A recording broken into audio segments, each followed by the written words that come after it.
Okay, good afternoon. It is 2 o'clock. Welcome to the Cabinet meeting. As usual, this is broadcast live on the website and archived so you can view it.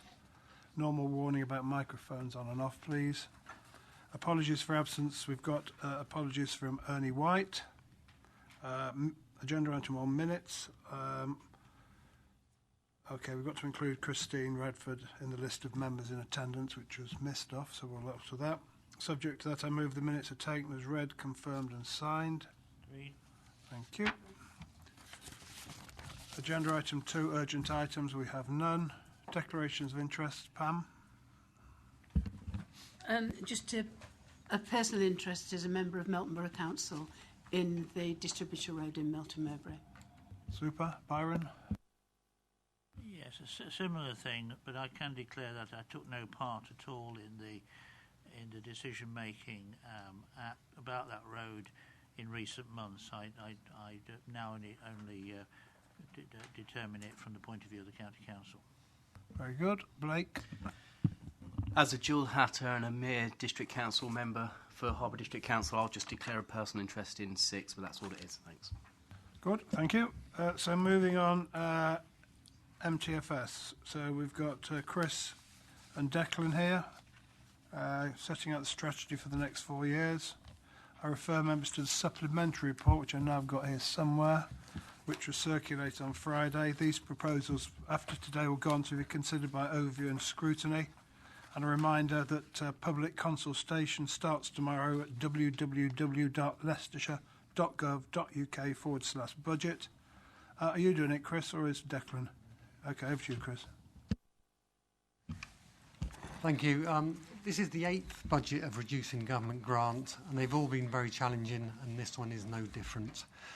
Our position is also not helped by our low funding position, and I know Cabinet is very familiar with that.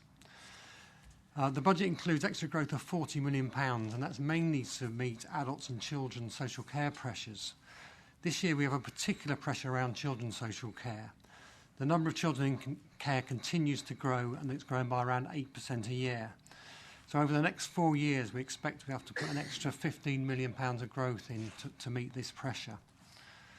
On top of the growth, there's also added inflationary pressures of £47 million, and this is mainly around pay. And it's worth noting that the recent pay officer that we received last week, although factored into the budget, it should be sort of broadly manageable, although it does bring a little bit of added pressure. Income is also under pressure, with the government grant disappearing altogether by 1920.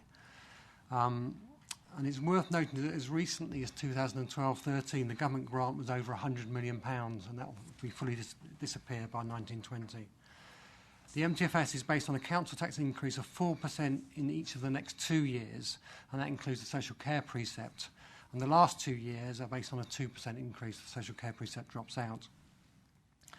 All this means that savings of £54 million are going to be required over the next 4 years. And of this total, £36 million has been identified and set out in the plan. It's not a place to go through the detail of all the savings, but it's worth pointing out some of the savings are going to be very challenging indeed. Even with £36 million worth of savings, there's an £18 million gap. And within the report, we set out about 20 broad areas where we're going to look to identify savings to hopefully fill that gap by the time we get to the last 2 years of the MTFS. And again, it's also worth reminding members that since 2010, £178 million worth of savings have been achieved by this council. There are a number of major risks to the delivery of the MTFS, and these are set out in the report. They include things like health integration, better care fund monies, the fact that growth could be harder than expected, and also non-achievement of savings. So it's kind of summing up, it goes without saying it's a very challenging MTFS with some very difficult savings and some major risks to delivery. But I would say that we do have an excellent track record in delivering, and over recent years we have managed to deliver all our MTFSs. Could I end with a couple of positives? Firstly, we are expecting the final settlement at the end of this week or early next week, and there is speculation that there could be some transitional funding available. Last time we received transitional funding, it wasn't a great deal, but it was around £3 million a year, so there is a prospect we might get a little bit of extra money. And we should also hear about the business rate pilot at that stage as well. And finally, the capital programme, and if you look at the detail of the paper, is £290 million. And we think that's the biggest capital programme we've ever had for the County Council. The county is also does have a growing population, so there are kind of considerable pressures around the capital programme. And so far, we've managed to address these without borrowing any money whatsoever. The recommendations are in the Green Order paper, and the main one being the fact that we're going to put this MTFS out for consultation. Thank you. Byron? Yes, it's exactly as the director says. I think just 1 or 2 points I'd emphasise. Firstly, that adults and communities and the children and family services now are becoming the acute pressure points, and they will, next year will account for more than 81% of our total spend, compared with figure in the 70s in this current year. So gradually the proportion is getting greater. And this was forecast that this sort of thing would happen many years ago by Barnet Council, and I think we'll probably find a similar pattern elsewhere. But the gap in the fourth year is 18 million. Slightly smaller than the gap that we were forecasting in the fourth year of the plan that we're just updating. It's still a very significant one, and to get to it, we've got to make some very significant savings. £54 million of savings in our total plan. But it's but although there is some growth as well, and the growth, of course, the growth pressures are due to increased demand. The really difficult part is that the government are now, as the director says, are now cutting back on grant, and this coming year will be the last year we receive any rate support grant, and then the year after that it will go negative, and we'll start to cut into our business rate income as well. So instead of getting 50% of retention in the county of Leicestershire, including the districts, we'll get less than that. And I think now that something drastic's got to be done. Fair funding is the only way of putting this right, as we've said many times before.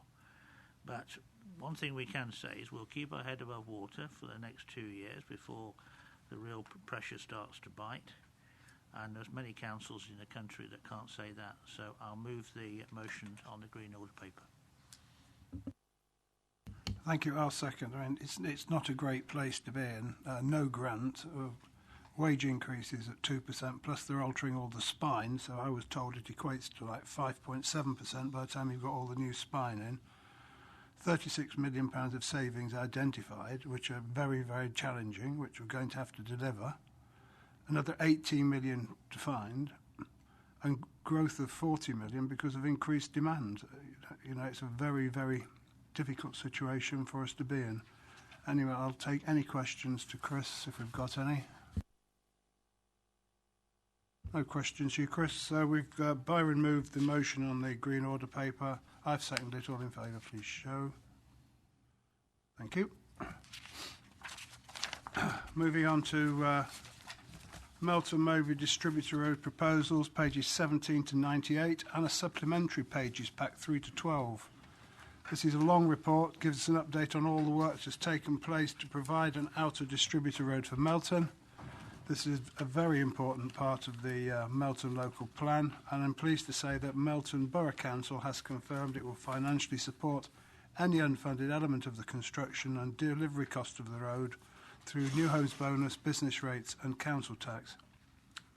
A supplementary report has been circulated which includes the comments of Environment and Transport Overview and Scrutiny Committee and draft heads of terms which have been prepared with Melton Borough Council. We are being asked to recommend a route for further development, commit funding for this, authorise officers to carry out a number of actions to progress the scheme, as the timescale for submitting the bid to the Department of Transport is really tight. I think it's 22nd of December, isn't it? So it's super tight. Anyway, over to you, Anne, and then I'll call Blake. Thank you. As Cabinet's aware, we've been doing the work to develop a transport strategy for Melton for a number of years now. That's in support of Melton Borough Council's emerging local plan and its ambitious growth agenda, including 4,000 houses in and around the town itself. A key part of that transport strategy is the development of a relief road to provide additional capacity for the town and enable that growth to happen. September 2015, the Cabinet agreed the principle of supporting Melton's growth, including work to identify a preferred corridor for the outer relief road. The options that were looked at and tested are shown in the plan below paragraph 47 in your papers. In July 2016, we were successful in securing up to 2.8 million of Department for Transport funding to develop an outline business case for the Melton Distributor Road. This, however, required submission, as the leaders already said, of the business case by December this year, which is extremely tight timescales for the level of work that needed carried out. The scheme that we are proposing and putting forward as part of the business case includes the northern and eastern sections of the Distributor Road, as these actually provide the strongest business case in terms of hopefully securing the funding we're requiring from the Department of Transport. And that's shown as the red section on the plan under paragraph 52 in the report. The southern section of the road we are anticipating will be funded through developer contributions. During during the autumn, we've carried out a formal consultation on these proposals. That came up with no showstoppers. It was more around detailed alignment and refining of the schemes where the majority of the comments were received. And a summary of those responses are contained in paragraphs 80 to 84 for your information. The funding of the scheme, the current cost estimate is 74 million. We are bidding for 55 million from the DFT. They require an element of match funding. That remaining 19 million gap we anticipate being primarily funded through developer contributions. However, in the event that that's not sufficient, we have an initial agreement that's already been alluded to with Melton Borough Council, and that is appended to the supplementary report that you have before you. The funding, that report is appended for you. We will forward, as the County Council will forward fund that and reclaim back those costs as development comes forward. The supplementary report also contains the views of scrutiny. We went there on the 7th of December and had a discussion on these proposals. And overall, scrutiny's comments, as you see, are supportive of the scheme. Details in paragraphs 3 and 4 of that supplementary report. The revised recommendations for this report are set out in the order paper. And I would draw your attention to paragraphs D, which actually notes the heads of terms that we have in place with Melton Borough Council around that financial agreement, and also paragraph F, which states it's subject to an exchange of letters between ourselves and Melton Borough Council that we would then be able to commit funding to continue the development work for this scheme, as well as submit the outline business case to DFT. Subject to that, the next steps are that submission to DFT. We continue work on land negotiations, detailed design of the scheme with a view to submitting planning application come next summer for the scheme itself, and along with the ongoing community engagement and consultation. Last point is a further report would be brought back to Cabinet prior to any submission of planning application, as I say, anticipated next summer, which would give an update on the recommended route, the scheme costs at that point, as well as requesting approvals for necessary land acquisitions, etc. Thank you, Leader. Thank you, Anne. Can I formally, I know you've been here plenty of times, Anne, but to formally welcome you in your new role as Assistant Director, aren't you now? Thank you very much, Leader. Okay. Can I call Blake first, please? Thank you, Leader. And can I take this opportunity to formally congratulate the new Assistant Director on winning his new position, and I'm sure you will make a very dynamic team as far as the Highways and Transportation Department is concerned of Leicestershire County Council. There's a lot to say about this particular agenda item and the proposal before us. Where do we start? First and foremost, the County Council, with its partners at Melton Borough Council, have spent many years preparing for this moment. we're now in a position where we've been given the opportunity by the government, hence the extremely tight deadlines we're working to submit a bid. And as the leader has previously pointed out in numerous forums, there aren't many authorities in the country that are building roads right now. We've been given an opportunity here in Leicestershire to deliver a key piece of infrastructure that will further enhance and future-proof Leicestershire's road network and obviously aid our economic development proposals and strategies. It is an expensive project, and I'm going to leave perhaps to the Deputy Leader, the Finance Portfolio Head, Byron Rose, to speak about some of the cost implications and the financial aspects of this project. But for my part, I'm content that the consultation was so far done with the public has been broadly well received. It is the desire, I think, of people that live in and around Melton to see something done, and although there's been some contention about the route of the road, I'm content as lead member that the identified route, the eastern side, is the most acceptable option and certainly the option that delivers the best benefit-cost ratio. I think the Director has outlined some of the key aspects of the proposal and the bid before us, so I don't want to dwell too much other than to commend to Cabinet these proposals and actually congratulate the Department and the hard work of the senior employees of the Department in putting this bid together so far. And it's exciting times, and I hope we're given the opportunity by the Government to actually get on and deliver this road by 2020-22, I think. So with that, I will formally propose the item 5 on the agreed order paper, which stretches from A all the way through to J. Thank you, Leader. Thank you, Blake. Byron? Yes, Leader. At one time, I thought this day would never come. This has been something that I've wanted to see happen now for a large number of years, starting off in my previous role as leader of Melton Borough Council. And when people said to me, "You'll never make it happen, you know, it can't happen." No, we've been talking 40 years, it will never happen. Well, it actually hasn't happened yet, but we've got to the stage where we've got a scheme, and subject to the government giving us £55 million. I mean, what's £55 million? But nevertheless, we are in a good position to get it, and with that, and with the package, we could then go ahead and build it and start building it, incidentally, in the spring of 2020. Now, financially, the total cost 74 million. 19 million of it is the gap if the government give us 3/4 of it at 55. And most of that has got to come from developer contributions or from tax increment financing or from New Homes Bonus or various combinations of external sources and the LEP and people like that. And there's every good chance that we'll get most of that from that direction. Melton Borough Council have declared that they will give us all the support that they should through their various processes and are fully behind it. So I have every expectation that they will be able to do that.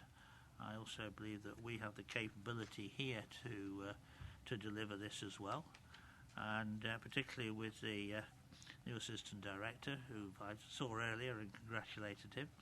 And I know he's right behind it and has been leading the team that's done much of the preparation work for it. So it's a great day for me, and I have great confidence that this is going to happen now. So it's a great pleasure in seconding the motion. Thank you. Well, it certainly needed. It took me 15 minutes to make the left turn to get up to Pera the other day on Friday, and 15 minutes to make the right turn coming back out of Pera to get back to Ashby.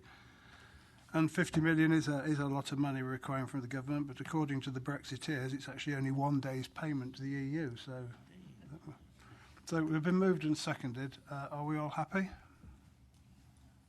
Great. Thank you.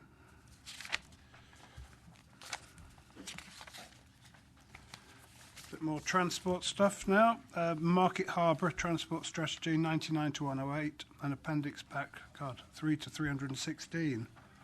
It is the transport study, the outcome of the transport study for Market Harbour. Seeks our approval for the strategy. That's Appendix D in your Appendix Pack. The strategy will support the future planned growth of the town and should put us in a good position to secure funding for transport improvements in the future. Environment, Transport Overview and Scrutiny Committee had a look at this last Thursday, and a draft minutes is attached to your order paper.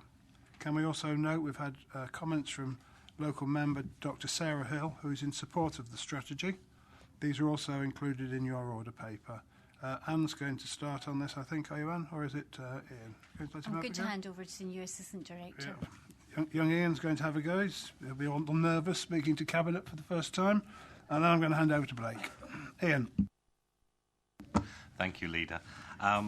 As you may be aware, in September 2016, Cabinet agreed for consultation to be undertaken into the emerging findings and recommendations from the draft transport strategy for Margate Harbour, which we produced in conjunction with Harbour District Council.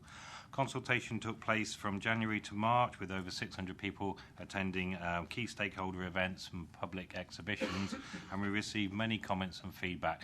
On the whole, the replies were very well received and pointed out a number of other issues that we had not considered but did as part of the review.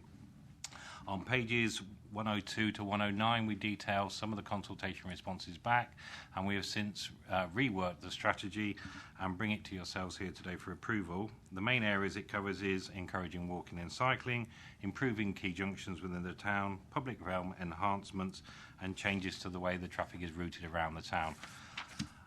At present, we have no further council funding identified for any of the key infrastructure, but we have already secured through Section 106 £2 million worth of developer funding to help achieve the aims of the strategy. We will continue to bid for national and other funding streams to help deliver the required improvements to help Harbour deliver its growth, and any individual schemes that do come forward will be subject to separate consultation processes. Thank you very much, Leader. Thank you, Ian. Blake. Many thanks, Leader. I'm so pleased to see this report before Leicestershire County Council's Cabinet.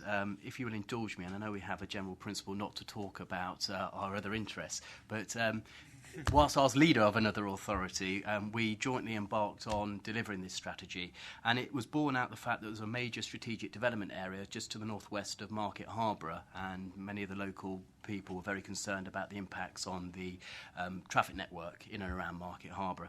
So between the District Council and the County Council, we embarked on delivering what is a extremely comprehensive transport strategy for Market Harbour, and I'm pleased to say that pretty much everyone I've spoken to, and this was underlined at the scrutiny meeting last week, the proposals within the strategy are very welcome.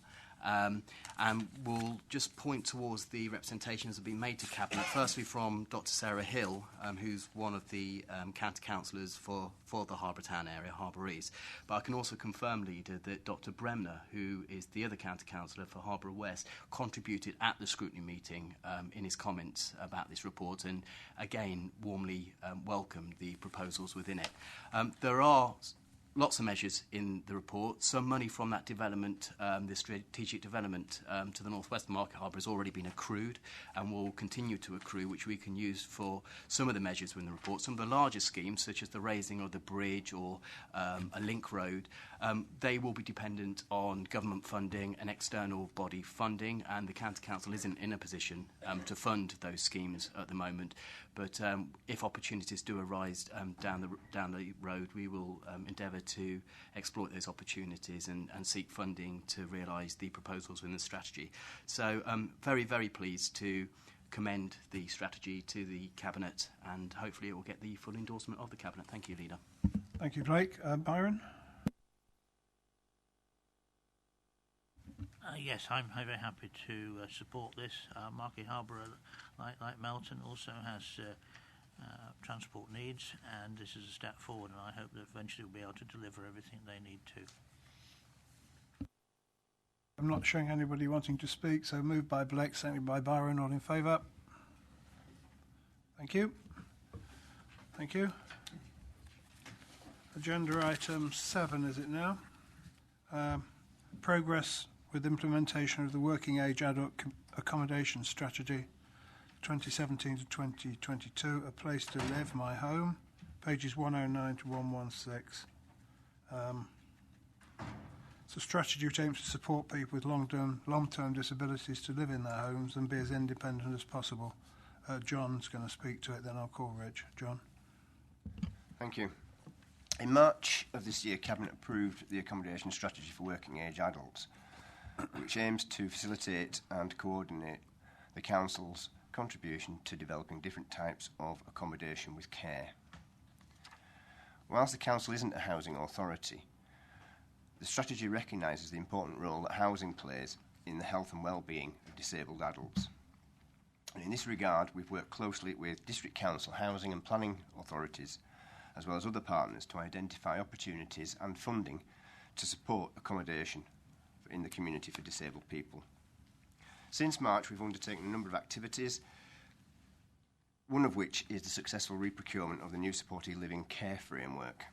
This has resulted in 5 strategic partners being identified to work with the Council to provide care for people across the county. And in paragraph 19, we've detailed who those providers are and the areas within which they work. One specific area and aim of the strategy is to develop accommodation and care and support for people moving out of long-term hospital care. These are people who are part of the Transforming Care programme, which members will recall was a result of the national scandal at Winterbourne View, where abuse was identified of people who are in long-term NHS support.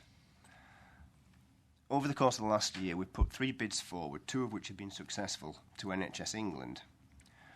We now have capital funding totalling £750,000, which has been secured to provide the remodelling of 2 existing county council properties.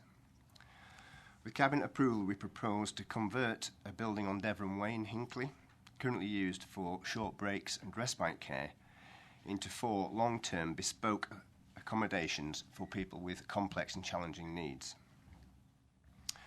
There's a second building, which was the former iCare building, on Loughborough Road in Mount Sorrel, which we also want to convert into step-down accommodation to enable people to move from hospital into the community. In addition to those specific properties, we've also identified 14 additional units of accommodation in Loughborough, together with a property for 3 individuals to share in Loughborough, and 14 new accommodations in Hinckley, which we hope to bring on stream in 2018. And whilst not yet identified, there is a site in South Leicestershire which presents an opportunity to develop 21 accommodation units, but it will require significant capital investment, and a request as part of the MTFS capital programme is being made, but that's not yet been approved. Alongside of the work to develop properties, we're also identifying individuals who may benefit from independent living. We currently have 424 individuals with learning disabilities in residential care under the age of 65. This is costing the authority just short of £24 million a year. By providing people with more independent accommodation in the community where they have more choice and control and more autonomy over their lives, not only is it cost effective for the council, but it also provides those people with much more independence. We aim to provide 120 properties over the next 4 years for people to move out of residential care, long-term residential care, into the community. We continue to engage with the community, with stakeholders, with disabled adults, with families, with district councils, property colleagues, to ensure that we can identify the accommodation that we'll need over that 4-year period. And further reports will be brought in front of Cabinet as appropriate at relevant times. Thank you. Very good, John. Rich?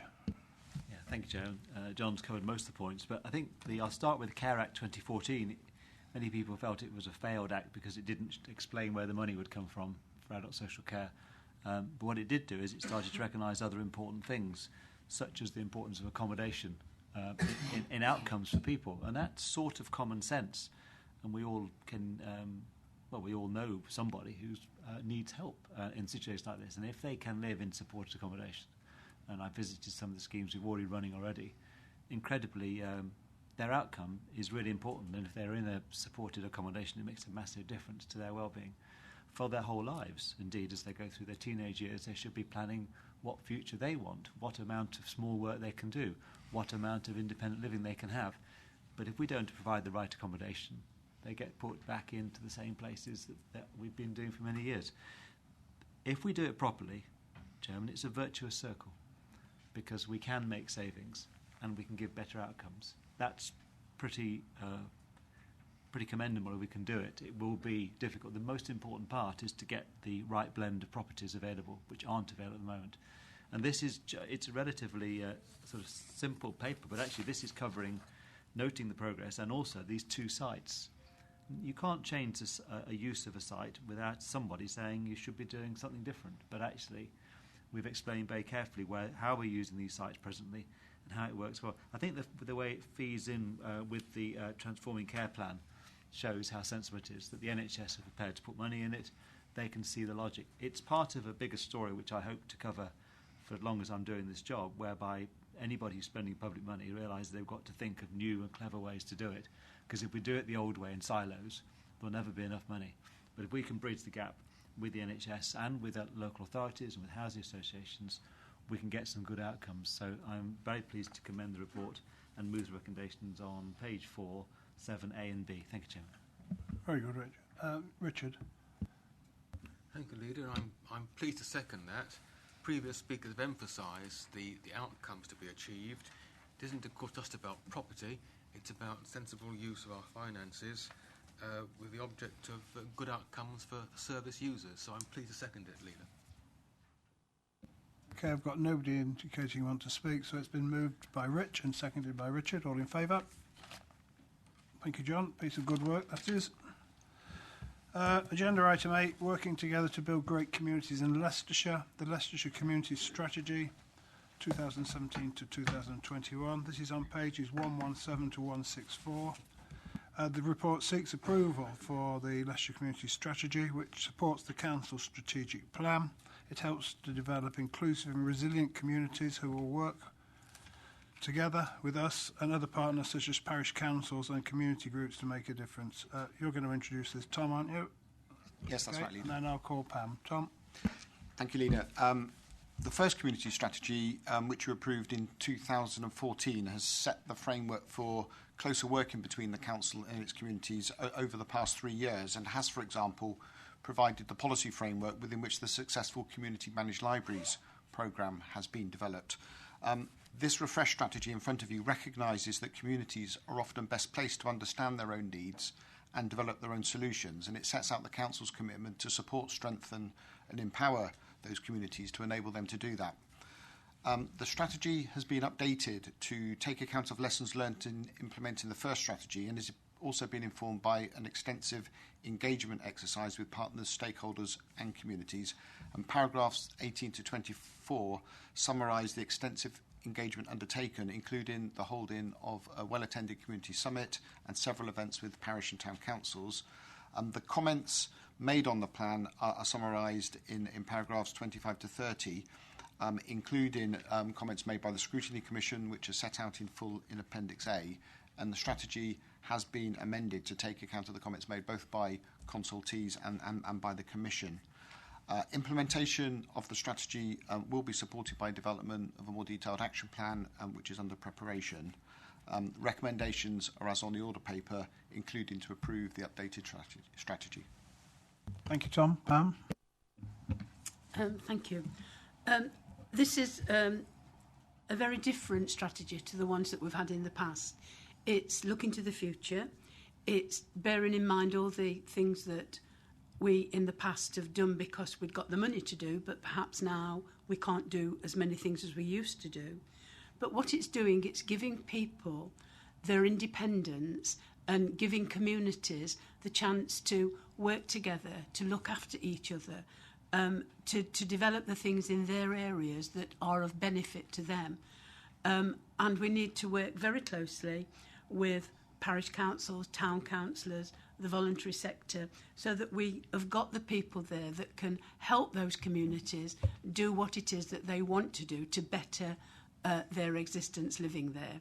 And I have much pleasure in proposing this motion on the Green Order paper. And I'm going to second it. It's all a bit big society to me, to coin a phrase from a long time ago.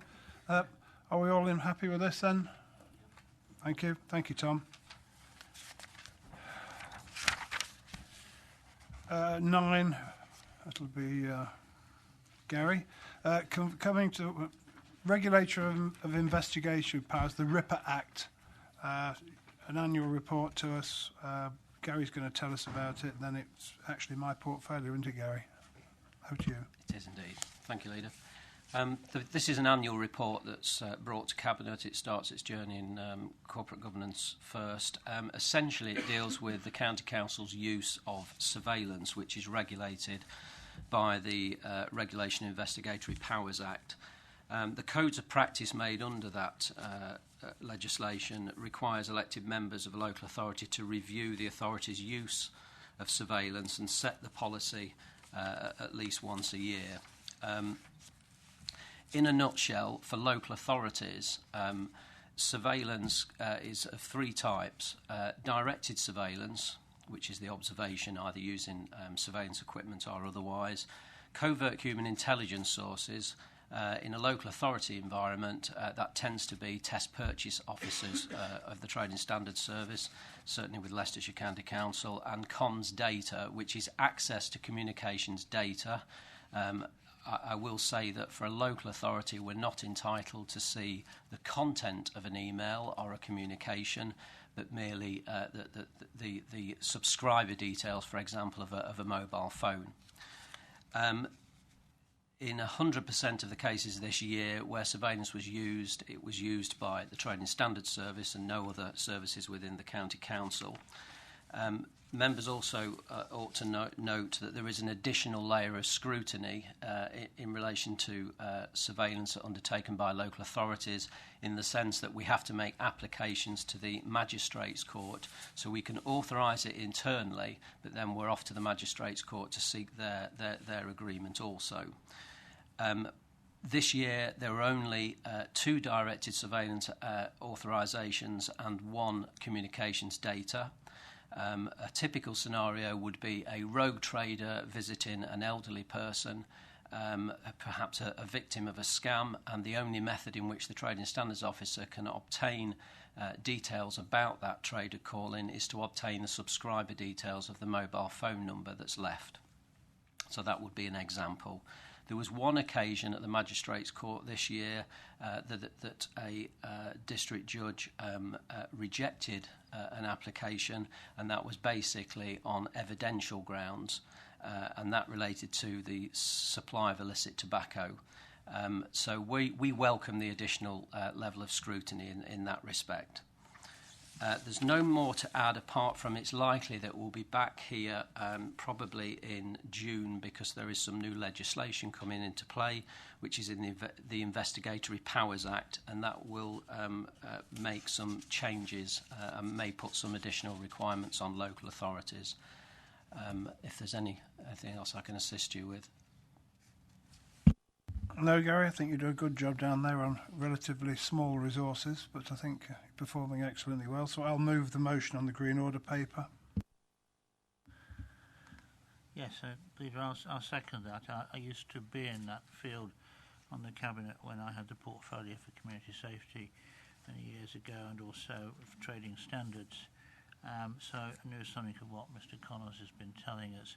It's a necessary power, but it has to be, as he says, very, very closely supervised and regulated, and it is, and has to be checked out every year, which is what we're doing. So I'm very happy to second the motion. Okay, we'll see you back here in June, but maybe see you before. I missed my briefing with you yesterday because, as you can tell, I wasn't very well. Can you email me the stuff, Gary? Yes, I can do that for you. All in favour of the motion, please show.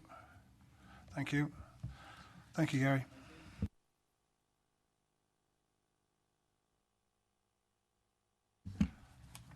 It's a nice dry item now. Recommended change to Treasury Management Policy. This will add pooled private debt funds to the Council's list of acceptable types of investment, with a maximum cash investment of 40 million. And young Tambini is going to tell us why it's so good. And it's a far more positive report than the previous report we presented. The report recommends a change to the Treasury Management Policy so an investment can be made in pooled private debt. The proposed 20 million investment in private debt could generate an additional £800,000 per year in additional income over the more traditional investments. The report details the background to the investment and includes the positive experience the pension fund has had held in the same investment, the good track record that Partners Group have in delivering the returns, and the due diligence carried out with partners before they actually lend any funds.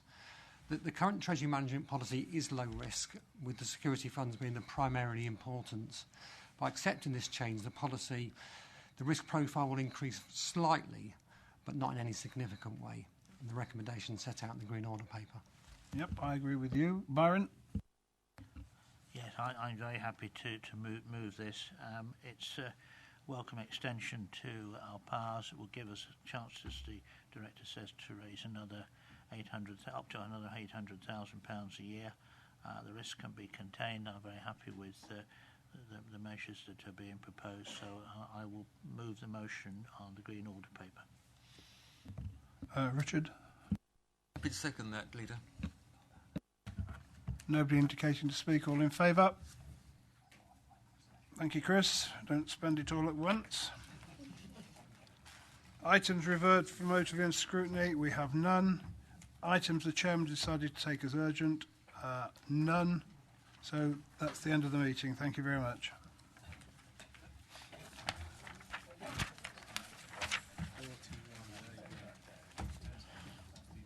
There you go, look, Baron. 40 minutes, 58.